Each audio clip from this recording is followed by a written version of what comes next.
ఏ ఖర్చు లేదు. మీకు తీరిక సమయంలో కూర్చొని మంచిగా కంఫర్ట్గా కూర్చొని కళ్ళు మూసుకొని జస్ట్ మీ శ్వాస ఎలా పోతుంది ఎలా వస్తుంది గమనించాలి.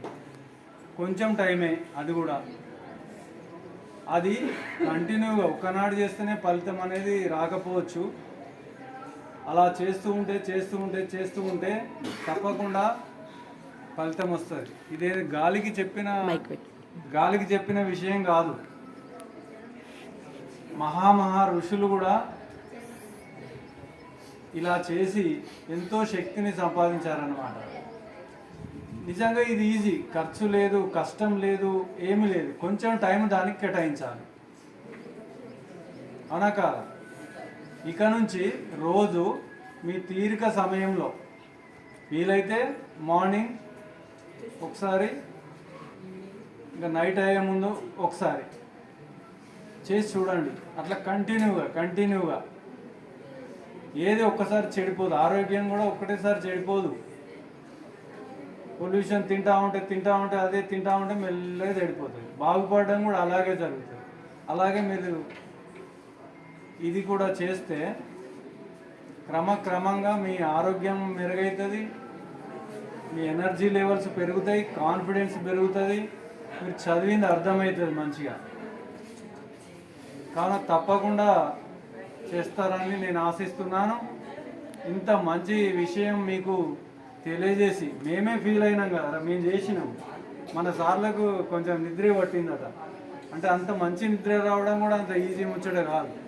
కానీ నాకు ఫీలింగ్ ఉన్నది. నేను ఇవాళ నుంచి మాత్రం రోజు టైం దొరికినప్పుడు 2 సార్లు చేద్దాం అనుకుంటాను. ఇబ్బంది లేదు ఇందులో, నాకు హాయిగా ఉంది. ఫస్ట్ కొంచెం ఒళ్ళు నొప్పిలాగా కదలాలి అనిపించినట్టు అనిపించింది. అయినా కొంచెం కదిలినా మళ్ళీ ప్రయత్నం చేసినాక ఇక నా బాడీ నా కంట్రోల్ నుంచి పోయి నొప్పులు ఏం లేకుండా కదలాలి అని అనిపించలేదు. తర్వాత ఇంకా నేను అదే రీతిలో ఉన్నాను. చాలా కంఫర్ట్ అనిపించింది, ఎనర్జీగా అనిపించింది. తర్వాత అలసట కొంచెం పోతుంది.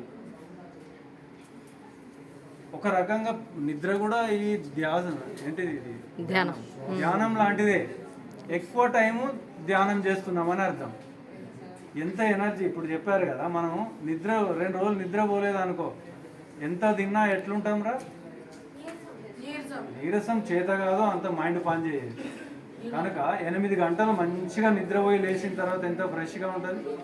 ఇట్లా నిద్రపోతున్నాం కనుకనే మనం ఇంతకాలం జీవించినాం, ఇన్ని పనులు చేస్తూ ఉన్నాం. లేకపోతే మన వల్ల కాదు.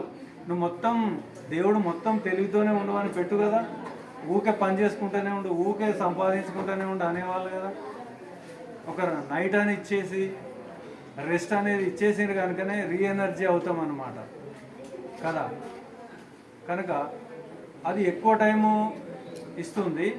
ఇది మీరు ఎంతసేపు చేస్తే అంత ఎనర్జీ మీకు తప్పకుండా వస్తుంది.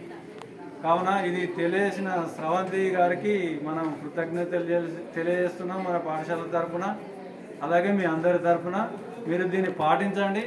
నేనైతే తప్పకుండా రోజు వీలైన సమయంలో చేస్తానని మాటిస్తున్నా. ఓకే, మరి తెలియజేసిన స్రవంతి గారికి కృతజ్ఞతలు.